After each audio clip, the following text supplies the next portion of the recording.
নমস্কার, আমি মৌমিতা। আমার কবিতা পাঠ চ্যানেলে আমার সকল শ্রোতা বন্ধু এবং দর্শক বন্ধুকে আন্তরিক শুভকামনা জানিয়ে আজকের গল্প পাঠ শুরু করছি। আজ আমি আপনাদেরকে পড়ে শোনাব সুনীল গঙ্গোপাধ্যায়ের লেখা একটি ছোট গল্প। গল্পের নাম প্রতিবিম্বের জীবন। শুনতে থাকুন আজকের গল্প প্রতিবিম্বের জীবন।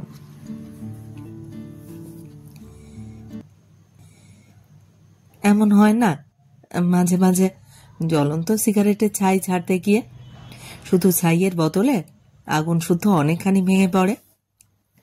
সেই রকমই বিছানায় রাখা অ্যাস্ট্রেতে অনিমেষ নিরীহভাবে শুধু ছাই ফেলতেই গিয়েছিল। একদলা আগুন শুদ্ধ সিগারেটের পুরো মাথাটাই ভেঙে পড়ল অ্যাস্ট্রের বাইরে। এক একটা সুযোগ অনিমেষ এখনই এই দেখ কেলেঙ্কারি কাণ্ড হয়ে গেল বলে ব্যস্ত হয়ে চেঁচিয়ে উঠতে পারে।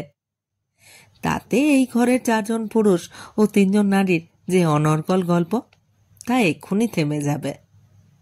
কিংবা একটু বাড়াবাড়ি করে, সুজাতা তোমার আঁচল সরাও, আগুন আগুন, এমনও বলতে পারত। অথবা সবার অজান্তে দ্রুত আঙুলের ঝাপটায় আগুনের টুকরোটাকে খাটের বাইরে ফেলে দেওয়া শক্ত ছিল না। কিন্তু 2-1 মুহূর্ত ভাবতে গিয়ে অনিমেষের দেরি হয়ে যায়। এই রকম ভাবে অনেক সুযোগ ফসকে যায় তার। আগুনের টুকরোটা তখন রণজয়ের নতুন সুদৃশ্য একটু আগে নন্দিনী যেটা খুব প্রশংসা করছিল, বেড কভারটার উপরে জেঁকে বসেছে। কেউ লক্ষ্য করেনি। তাপস দারুণ গল্প জমিয়েছে। অনিমেষ তখন বেশ ঠান্ডা মাথায় সব দিক ভেবে নিল। বেড কভারের নিচের তোষকটাও পুড়তে শুরু করলে বেশি ধোঁয়া হবে, উগ্র গন্ধ হবে। অনিমেষ তাই তার সিগারেটের প্যাকেটের ভিতরের কাগজ ও রাংতা ফেলে দিয়ে সেটাকে গোল চোঙার মতন করে আগুনটাকে চাপা দিল। মাঝে মাঝে সেটা সরিয়ে সরিয়ে দিতে লাগলো একটু একটু। প্রথমে শিকির মতন পোড়া দাগ হয়েছিল, ক্রমে সেটা সিংহলের ম্যাপের আকার ধারণ করে। তারপর আগুন নিভে যায়। তখন অনিমেষ সিগারেটের খোলের চোঙাটা সরিয়ে পোড়া দাগটার উপর অ্যাস্ট্রেটা চাপা দিয়ে রাখে। নিখুঁত কাজ। হাতে তার তখনও আধখানা সিগারেট, ঠান্ডা। অনিমেষ দেশলাই জেলে সেটা আবার ধরিয়ে তৃপ্তির সাথে জোরে টান দিল এবং মনোযোগ দিল তাপসের গল্পে। তাপস মোটর লঞ্চে সুন্দরবন গিয়েছিল। মাগ দেখেনি, সঙ্গে 2 জন বন্দুকধারী শিকারী ছিল, তবু কিছু মারতে পারেনি। এই অকপট স্বীকারোক্তিতে গল্পটা বেশ বিশ্বাসযোগ্য হয়ে উঠেছে। সেই সঙ্গে তাপস প্রকৃতির বর্ণনা দিচ্ছে। এ পর্যন্ত অনিমেষ যা করেছে তা এমন কিছু অস্বাভাবিক নয়, কিন্তু এর পর সে যা করল তার কোনো মানেই হয় না। আবার সিগারেট ধরিয়ে জ্বলন্ত সিগারেট সমেত বাঁ হাতখানা রাখলো হাঁটুর উপরে। তারপর আস্তে আস্তে সিগারেটের ডগাটা নামিয়ে দিল বেড কভারের দিকে। 2 চোখ মনোযোগ দিয়ে গল্প শুনছে। যে কেউ দেখলে ভাববে অনিমেষ গল্প শুনতে শুনতে অন্য সব ব্যাপারে অন্যমনস্ক। এবারে বেড কভারের পোড়া দাগটা সম্পূর্ণ গোল হয় কিনা সেটা দেখার জন্য তার খুব আগ্রহ ছিল। মোটামুটি ভাবে তার পছন্দই হলো। তার হাঁটুর কয়েক ইঞ্চি মাত্র দূরে সুজাতা শাড়ির আঁচল, সিল্ক। বেশিক্ষণ লাগবে না, সামান্য একটু ছোঁয়ালেই। কিন্তু অসম্ভব মানসিক শক্তিতে অনিমেষ যে এই লোভটা দমন করল তা কেউ জানে না। কেউ তাকে এজন্য ধন্যবাদ দেবে না। সুজাতা সরু কোমর ও চওড়া পিঠ, ফর্সা ঘাড়ের উপরে 2-3 ফোঁটা ঘাম, ব্লাউজে খানিকটা ময়ূরকণ্ঠী রঙের আভা। খুব মনোযোগ দিয়ে তাকালে ব্লাউজের নিচে তার ব্রার আভাসও দেখা যায়। আরো মনোযোগ দিলে মনে মনে শাড়ি, ব্লাউজ ও ব্রা ছাড়া সুজাতার যে শরীর তাও কি দেখা যায় না? অনিমেষ সে সম্পর্কে পরে ভেবে দেখবে। আপাতত সুজাতা শাড়ির আঁচল তার এত কাছাকাছি, সিল্ক, একটু ছোঁয়ালেই। অনিমেষ উঠে পড়ে সুজাতাকে বলল, একটু সরো তো, আমি নামবো। তাপস তখন প্রকৃতির বর্ণনা ছেড়ে দিয়ে মানুষের দারিদ্র্যের কথা বলছে। সুন্দরবনের মাঝি, জেলে, চাষা, এদের খেতে না পাওয়া শরীরে কত সরলতা, কত আন্তরিকতা। সুজাতা মুখ ফিরিয়ে বলল, কোথায় যাবেন? একটু বাইরে যাব। সাবধানে সুজাতা শরীরে স্পর্শ বাঁচিয়ে খাটের প্রান্তে চলে এলো অনিমেষ। গল্পের মাঝখানে ব্যাঘাত। বাসুদেব জিজ্ঞেস করল, কোথায় যাচ্ছিস? একই প্রশ্নের দুবার একই রকম উত্তর দিতে ওর তো ভালো নাও লাগতে পারে। তাছাড়া অনিমেষ কি জানে না মেয়েরা উপস্থিত থাকলে কি কি কথা উচ্চারণ করতে নেই? ঠিকই জানে। তবু অবলীলাক্রমে বলল, দাঁড়া, একটু পেছা পড়ে আসছি। নন্দিনী আর তৃপ্তি চোখাচোখি করে একটু হাসল। তাপস গল্প থামিয়েছে। রণজয় বলল, ঢুকে ডান দিকে সুইচ। এর আগে অনিমেষ 4 বার এসেছে রণজয়ের এই ফ্ল্যাটে, ভালোভাবেই জানে কোথায় কোন আলোর ব্যাপার। তবু এরকম বলা ওর স্বভাব। রণজয়ের ফ্ল্যাটে বাথরুমটাই সবচেয়ে সুন্দর, রীতিমতন বড়। অনেকের বৈঠকখানা এই সাইজের হয়। আগাগোড়া গোলাপি টালি বসানো, চমৎকার একটি বেসিন, আয়না, একপাশে কমোড, সব মিলিয়ে ঝকঝকে তকতকে। একটা তাকে টুথপেস্ট, টুথব্রাশ, দাড়ি কামাবার সরঞ্জাম, তাছাড়াও কয়েকটি প্রসাধন দ্রব্য। রণজয় রীতিমতো শৌখিন। সে বিদেশি অডিকলন ব্যবহার করে। হবেই তো, রণজয় এখনো অবিবাহিত, ভালো রোজগার। অনিমেষ প্রথমে তার হাতে সিগারেটের টুকরোটা ফেলে দিল বেসিনে, কল খুলে দিল তারপর। কিন্তু বেসিনে ঝাঁঝরি দিয়ে সিগারেটটা গলতেই চায় না। তীব্র জলের ঝাপটায় সেটা ওলটপালট করতে লাগলো। অনিমেষ সেটা হাত দিয়ে তুলতে যেতেই কাগজটা ফেটে ছড়িয়ে পড়ল তামাকের গুঁড়ো। এই এক কেলেঙ্কারি। বাথরুমে ঢুকে এরা সিগারেটের টুকরো কোথায় ফেলে? রণজয়ের বাথরুমের বেসিন এরকম নোংরা করে রাখা ঠিক নয়। কলের জল হাতে করে নিয়ে ছিটিয়ে ছিটিয়ে তামাকের গুঁড়ো ধুয়ে ফেলল অনিমেষ। কিন্তু এতে সে বেশ বিরক্ত হয়ে গেল। তাক থেকে সে অডিকলনের শিশিটা পেড়ে নিয়ে অনেকখানি ঢেলে ফেলল হাতে, তাই দিয়ে হাত পরিষ্কার করল। কিন্তু রণজয়ের নজর খুব তীক্ষ্ণ। এতখানি অডিকলন কমে যাওয়ায় সে নিশ্চয় সন্দেহ করবে। কাকে করবে? তাকেই নিশ্চয়ই, কারণ একমাত্র সেই এই আড্ডায় অবাঞ্ছিত ব্যক্তি। খুব সূক্ষ্মভাবে মেপে অডিকলনের শিশিতে খানিকটা জল ভরে রাখল অনিমেষ। এবার বুঝুক তো রণজয়, দেখি তার নাকের কতটা জোর আছে। একটু আগে এই বাথরুমে সুজাতা এসেছিল। সিনেমা থিয়েটারে মেয়েদের আলাদা আলাদা বাথরুম থাকে। কলেজে পড়বার সময় অনিমেষ কতবার ভেবেছে যে একদিন সে টুক করে মেয়েদের বাথরুমে ঢুকে দেখবে ভেতরটা কিরকম। এখন আর সেরকম ইচ্ছে করে না অবশ্য। পুরুষ মানুষের ফ্ল্যাটের বাথরুমে অন্য মেয়েরা সাধারণত ঢোকে না। সুজাতা এসেছিল। সুজাতার সঙ্গে রণজয় শিগগিরই বিয়ে হবে বোধহয়। তারপর তো এই ফ্ল্যাট সুজাতারও হবে। সুজাতা একটুক্ষণ আগেই এসেছিল মনে হয়। সুজাতার গায়ের গন্ধ এখনো এখানে ছড়িয়ে আছে। একটু আগেই সুজাতা এখানে, ভাবতে গিয়ে রোমান্স হয় অনিমেষের। হঠাৎ অনিমেষ বুঝতে পারল বড় বেশি সময় সে বাথরুমে আছে। অন্যরা কিছু কি ভাবছে, ভাবলে তার বইই গেল। অত মাথা ব্যথা থাকলে কি অনিমেষ আসছে এই বাড়িতে? রণজয় তার স্কুলের বন্ধু। তখন ওরা থাকতো বহরমপুরে।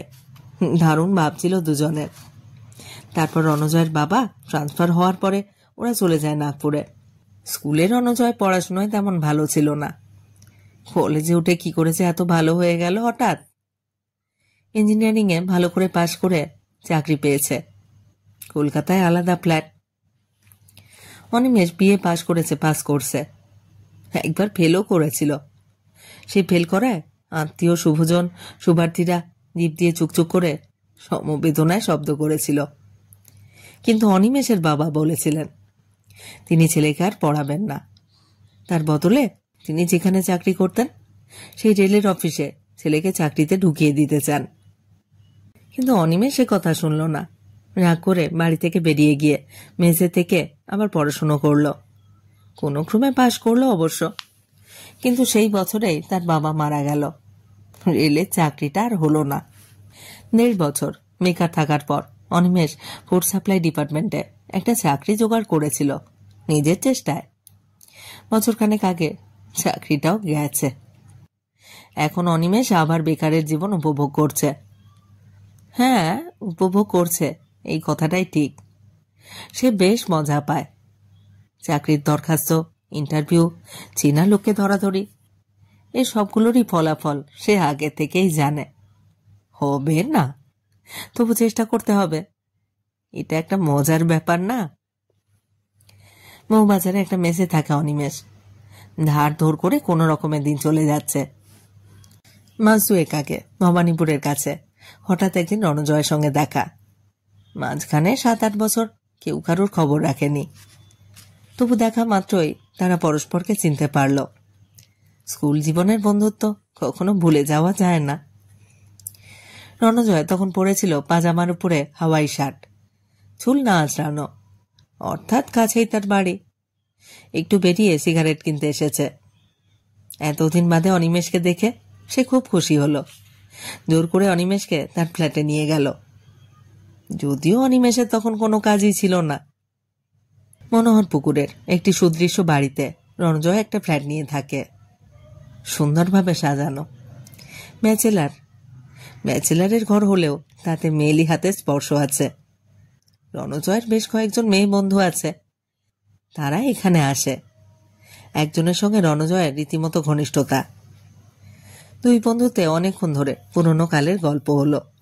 ও কেমন আছে, সে কেমন আছে, স্কুলের অন্যান্য বন্ধুরা কে কোথায় কি করছে। সেই বহরমপুর, সেই গঙ্গার ধার, একসঙ্গে ডিটেকটিভ বই পড়া, মেয়েদের নিয়ে আলোচনা করতে শেখা, কত রকম স্মৃতি। তারপর রণজয় জিজ্ঞেস করেছিল, তুই এখন কি করছিস? অনিমেষ হেসে বলেছিল, কিছু না। তার মানে? বেকার, স্রেফ বেকার। রণজয় একটু থতমত খেয়ে গিয়েছিল। কলকাতা শহরে যে অসংখ্য বেকার আছে সেই কথা কি রণজয় জানে না? ঠিকই জানে।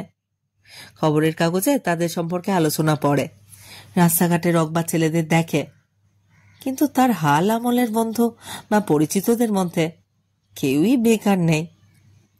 রণজয় এখন সমাজের যে স্তরে উঠেছে সেখানে লোকে এক চাকরি থেকে অন্য চাকরি বদলায় কিংবা পারিবারিক ব্যবসার শাখা প্রশাখা বাড়ায়।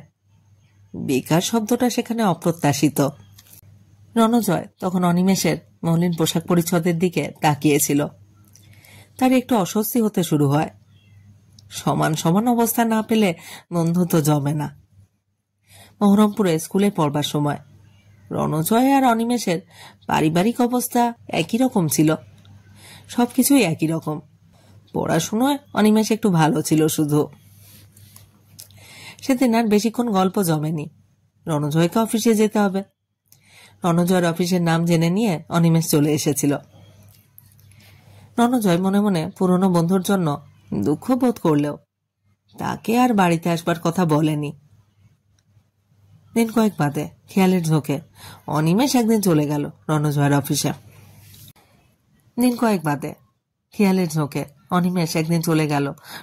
অফিসে। রণজয় নিখুঁত স্যুট পরে অফিসে যায়। তার আলাদা চেম্বার, ইংরেজিতে ছাড়া কথাই বলে না। অনিমেষকে হঠাৎ দেখে রণজয় রীতিমতো শঙ্কিত হয়ে উঠল। চাকরি চাইবে নাকি? অনিমেষের জামা কাপড় সেদিন আরো ময়লা। 2 দিন দাড়ি কামায়নি সে। রণজয়ের সঙ্গে তুই তুই করে কথা বলছে। এই জন্য 2-1 অফিসার বক্রভাবে তাকালো। রণজয় ঘেমে উঠল রীতিমতো। পুরনো বন্ধুকে তাড়িয়েও দেওয়া যায় না, কিন্তু চাকরি বাকরি দেওয়াও তো অসম্ভব। প্রথম কথা, রণজয়ের অফিসে চাকরি খালি নেই। যদি খালি থাকতো তাহলেও কি রণজয় অনিমেষের জন্য চেষ্টা করত? না। অর্ডিনারি বিএ পাস, চাল চলন গেও কিরানির চাকরি ছাড়া আর কিছুরই যোগ্য নয়। তারই অফিসের কোনো কেরানি তাকে বন্ধুর মতো তুই বলে সম্বোধন করবে? এতে অফিসে মান থাকে না। তার চেয়ে অনিমেষ কি কিছু টাকা পয়সা সাহায্য চায়? কিন্তু অনিমেষ চাকরিও চাইল না, টাকা পয়সাও ধার চাইল না। আধ ঘন্টা খানেক বসে রইল। বলল, তোর অফিসটা কিরকম দেখতে এসেছি। কি ঠান্ডা তোর ঘরখানা, তো সর্দি হয়ে যায় না? একটুখানি বসে থাকলে বেশ আরাম লাগে।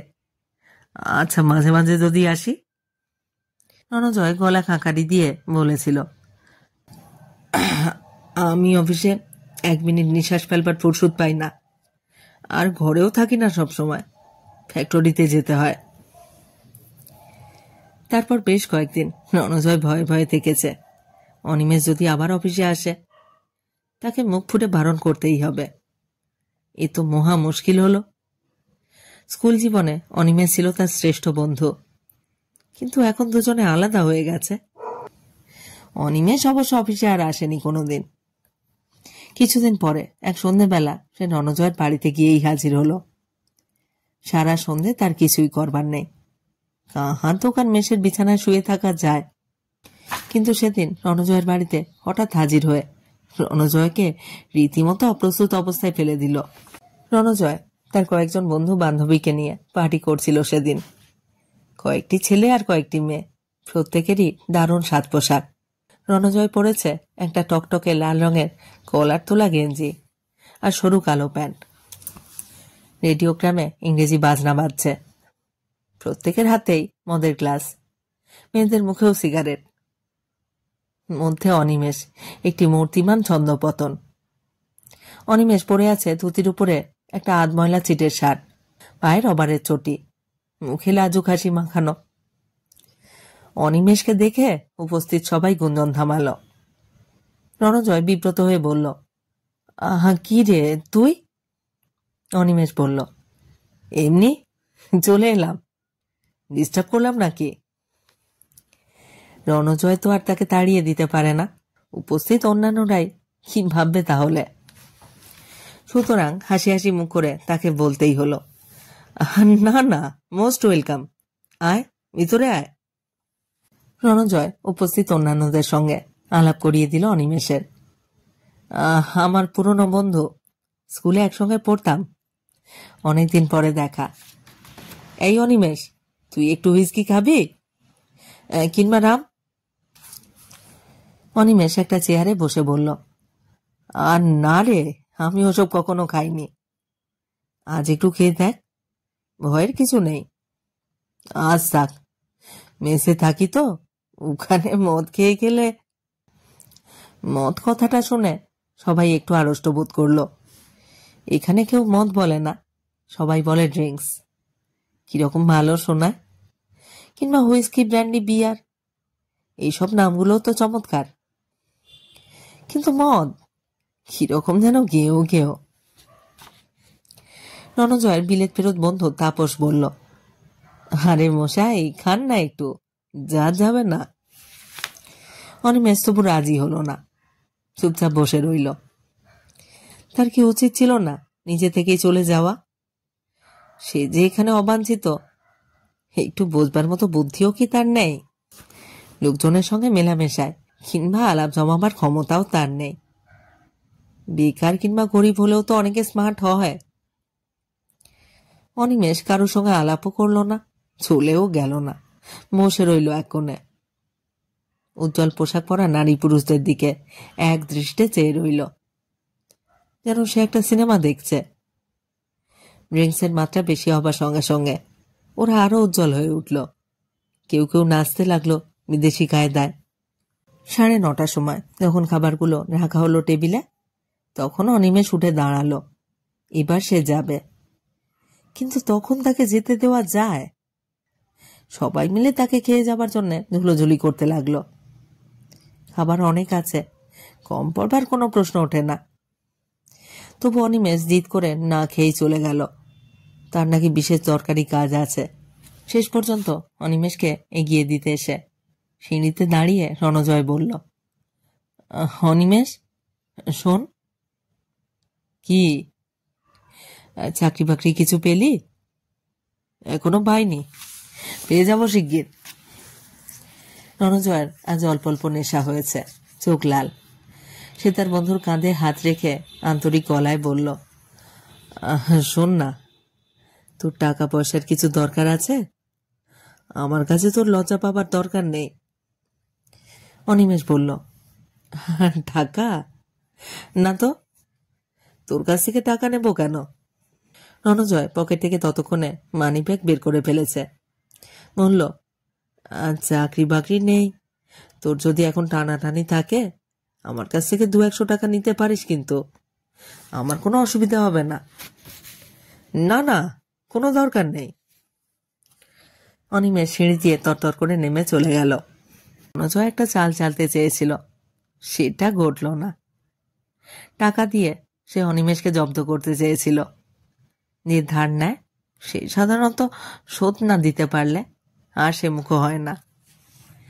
100টা টাকা নষ্ট করেও যদি অনিমেষকে দূরে সরাতে পারত। স্কুলের বন্ধু, দুঃখও হয়, কিন্তু এখন তারা পরস্পরের থেকে অনেক আলাদা, আর মিশকাবে না। অনিমেষ তবু আসে, বেছে বেছে শনিবার সন্ধেবেলা, যখন রণজয়ের বন্ধু বান্ধবেরা জমায়েত হবে। তাকে দেখে সবাই চোখে চোখে ইশারা করে, অর্থাৎ আবার এসেছে সেই মূর্তিমান। রণজয়ের অন্যান্য বন্ধুরা সবাই বেশ ভদ্র, সুশিক্ষিত। প্রথম দিনে তো তারা অনিমেষের সঙ্গে ভালো ব্যবহারই করেছে। তার পোশাক কিংবা চালচলন কিংবা বাংলা উচ্চারণে ইংরাজি বলা নিয়েও কোনো ইঙ্গিত দেয়নি। এখন তারা একটু একটু রসিকতার লোভ সামলাতে পারে না। অনিমেষ সবার পিছনে বসে থাকে। অন্যরা প্রশ্ন না করলে সে পারতপক্ষে কোনো কথা বলে না, শুধু হাঁ করে চেয়ে থাকে আর শোনে। অত্যন্ত নিরীহ তার উপস্থিতি। আজকেই শুধু বিছানার চাদরটা পোড়াবার পর সবকিছু অন্যরকম হয়ে গেল। প্রথমে সে ইচ্ছে করে পোড়ায়নি, সিগারেটের ডগা থেকে হঠাৎ আগুনটা ভেঙে পড়েছিল। যে কোনো লোকেরই এরকম হতে পারে। তাড়াতাড়ি আগুনের টুকরোটা হাত দিয়ে ঝেড়ে মাটিতে ফেলে দিলেই হতো, কিংবা যদি না দেখতে পেয়ে বেড কভারটা পড়ে যেত, সেটাও এমন কিছু অস্বাভাবিক নয়। এরকম অ্যাক্সিডেন্ট তো হয়ই। কিন্তু অনিমেষ আগুনটা দেখতে পেয়েও নেভায়নি। তারপরও সে ইচ্ছে করে তার সিগারেট দিয়ে আর একটা জায়গাও পুড়িয়েছে। এমনকি রণজয়ের ঘনিষ্ঠ বান্ধবী সিল্কের শাড়ির আঁচলও তার পুড়িয়ে দিতে ইচ্ছে হয়েছিল। এসব কি? বাথরুমের আয়নার সামনে দাঁড়িয়ে দাঁড়িয়ে অনিমেষ স্থির হয়ে ভাবতে লাগলো। এই আয়নায় রণজয় রোজ তার নিজের মুখ দেখে, এখন অনিমেষ দেখছে। আয়নায় এখন কার মুখের ছায়া, তার নাকি রণজয়ের? অনিমেষ আপন মনে একটু হাসল। রণজয়ের এই যে জীবন, এই জীবন কি তারও হতে পারত না? স্কুলে একসঙ্গে পড়তো দুজনে, একই রকম অবস্থা, চেহারাও দুজনের একই ধাঁচের। তবু অনিমেষ কোনোদিনই লাল গেঞ্জি আর সরু কালো প্যান্ট পরতে পারল না। পারল না কেন? কেন সে হুইস্কির গ্লাসে চুমুক দিয়ে ইংরেজি বাজনার সঙ্গে নাচতে পারে না? এমনও তো হতে পারত, স্কুল ফাইনালের পর রণজয় থেকে গেল বহরমপুরে আর অনিমেষ চলে গেল মহারাষ্ট্র। অনিমেষই ইঞ্জিনিয়ারিং ভালো করে পাশ করে চাকরি পেল, আর রণজয় বিএ পাশ বেকার। তাহলে তো এই ফ্ল্যাট, এইসব বন্ধু বান্ধব আর সুজাতা নামনি ওই মেয়েটি, এসবই অনিমেষের হতো। হতে পারতো না? কেন হলো না? দোষ কি অনিমেষের? স্কুলে সে রণজয়ের চেয়ে ভালো ছাত্র ছিল। ইংরেজি বাংলার চেয়ে অঙ্কে বিজ্ঞানে তার মাথা ছিল বেশি। তবু তার বাবা তাকে ইঞ্জিনিয়ারিং কিংবা ডাক্তারি পড়তে দিলেন না। পড়াবার খরচ চালাবার সাধ্য তার নেই। কোনো রকমে একটা ডিগ্রি জোগাড় করবার জন্য ভর্তি করে দিলেন আর্টসে।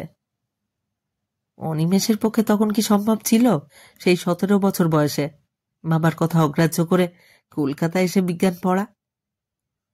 নিঃসম্বল অবস্থায় এসে কলকাতা শহরে কেউ বাঁচে? আর রণজয় লেখাপড়ায় মাঝারি হওয়া সত্ত্বেও তার বাবা তদবির তদারক করে ছেলেকে ইঞ্জিনিয়ারিং পড়িয়েছেন।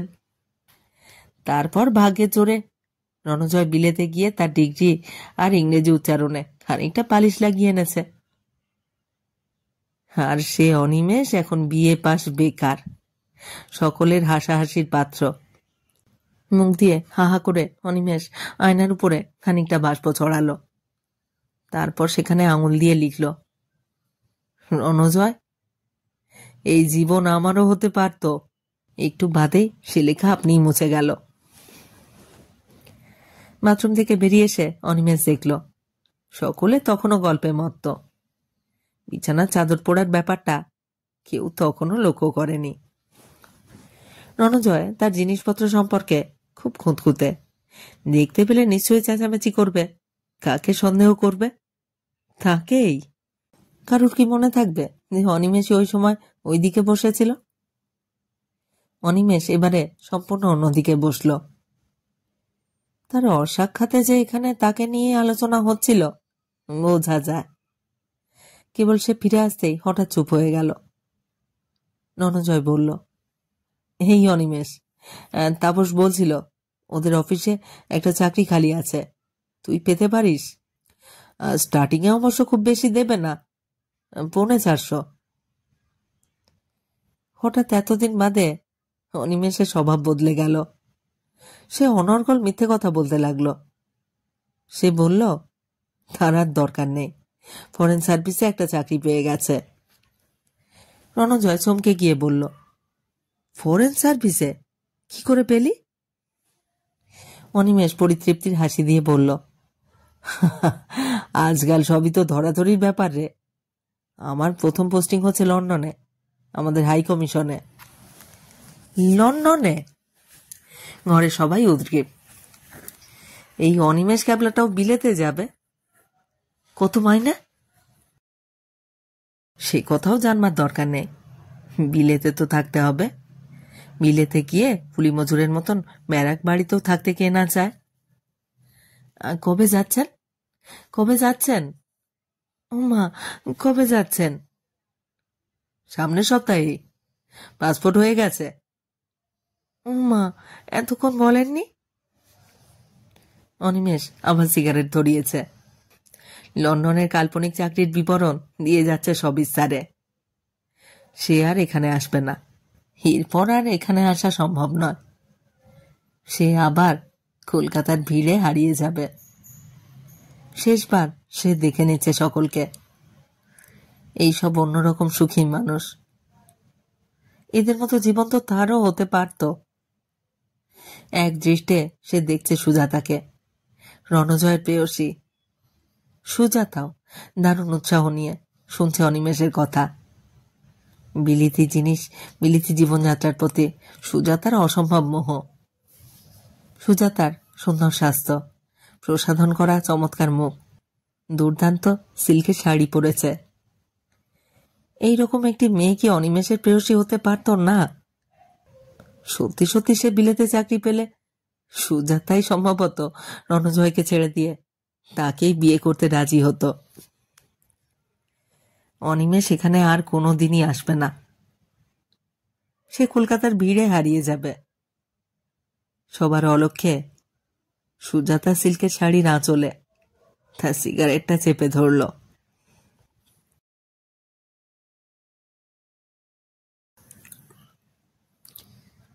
শেষ হলো আজকের গল্প, সুনীল গঙ্গোপাধ্যায়ের লেখা গল্প প্রতিবিম্বের জীবন। কেমন লাগলো আজকের গল্পটি? কেমন লাগলো আমার পাঠ এবং পরিবেশনা? তা অবশ্যই কমেন্ট বক্সে আমাকে লিখে জানান। প্রত্যেকটি গল্প পড়বার পরে আপনাদের মতামতের অপেক্ষায় থাকি। আপনাদের মতামত আমার কাছে অত্যন্ত মূল্যবান। আপনাদের মতামত আমার এগিয়ে চলার অনুপ্রেরণা। আমার কবিতা পাঠ চ্যানেলে যারা নিয়মিত আমার পুরো গল্প পাঠ শুনছেন এবং নিয়মিত কমেন্ট করে আমাকে উৎসাহিত করছেন, তাদের জানাই আমার আন্তরিক ধন্যবাদ। যদি আমার গল্প নির্বাচন এবং পাঠ আপনাদের ভালো লাগে, অনুগ্রহ করে একটি লাইক করবেন এবং গল্পগুলিকে আপনাদের প্রিয়জনের মধ্যে শেয়ার করবার অনুরোধ রইল। আর আপনারা যারা নতুন আসছেন, যারা এখনও আমার কবিতা পাঠ চ্যানেলটি সাবস্ক্রাইব করেননি, তাদের অনুরোধ সাবস্ক্রাইব করে সাথে থাকার। সবাইকেই বলছি নোটিফিকেশন অন রাখার জন্য। প্রত্যেক দিনই এই চ্যানেলে একটি করে নতুন গল্প আপনাদের পড়ে শোনাচ্ছি। প্রতিটি গল্প আপনাদের সাথে চাই, চাই আপনাদের মতামত। সবাই খুব ভালো থাকুন আর থাকুন পরের গল্পের অপেক্ষায়।